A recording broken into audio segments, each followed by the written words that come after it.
ঈদুল ফিতর এর সুন্নাহ আছে অনেকগুলো। কি কি সুন্নাহ আছে ঈদুল ফিতরের? ঈদের চাঁদ ওঠার পর থেকে প্রথম আমল হলো ফিতরা দেওয়া।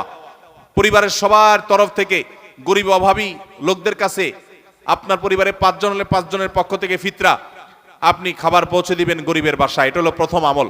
দ্বিতীয় হলো ঈদের চাঁদ দেখা গেছে, তাকবীর শুরু করবেন, আল্লাহু আকবার, আল্লাহু আকবার, লা ইলাহা ইল্লাল্লাহু, আল্লাহু আকবার, আল্লাহু আকবার ওয়ালিল্লাহিল হামদ।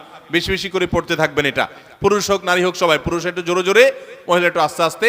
অবশ্য ওইটা ঈদগাহে আসার সময় জোরে জোরে পড়বেন, একইদে জোরে একইদে আস্তে, কিন্তু এমনি স্বাভাবিক অবস্থায় সাধারণ গতিতে পড়বেন, নারী পুরুষ সবাই যার যার মতো করে তাকবীর। এবং বিশেষ করে এই তাকবীর এটা জিলহজের প্রথম দশকে পুরো দশক ধরেই পড়তে হয়। যাই হোক, এই ঈদের চাঁদ ওঠার পর থেকে ঈদের নামাজ পড়তে তাকবীর আমরা শেষ করে পড়তে থাকবো। তৃতীয়ত হলো মেসওয়াক করবেন। 4 নম্বর হলো গোসল করবেন ঈদের দিন উপলক্ষে। 5 নম্বর হলো সুন্দর পোশাক পরবেন, যা আছে এর মধ্যে সুন্দর, নতুন হওয়া জরুরি না। 6 নম্বর হলো সুগন্ধি ব্যবহার করবেন।